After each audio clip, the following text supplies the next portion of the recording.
রব তো জানেন, তিনি তোমার সহায় হয়েছেন বলেই তো তোমায় একাকিত্ব দিয়েছেন, যাতে তোমার কষ্টের কথা তোমার রবের কাছে বলে হালকা হতে পারো, তোমার দুশ্চিন্তার কথা রবকে বলে নিশ্চিন্ত হতে পারো।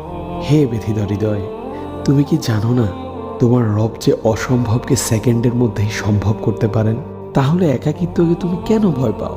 যে একাকিত্ব তোমায় বারবার রবের দিকে নিয়ে যায়, রবকে স্মরণ করিয়ে দেয়। হে ব্যথিত হৃদয়, কষ্ট পেও না, শীঘ্রই তোমার রব তোমাকে এত দিবেন যে তুমি সন্তুষ্ট হয়ে যাবে। ফি আমানিল্লাহ। আবারও আমাদের একতরফা কথা হবে নতুন কোনো ভিডিওতে। ভালো থাকবেন। আসসালামু আলাইকুম রহমতুল্লাহ।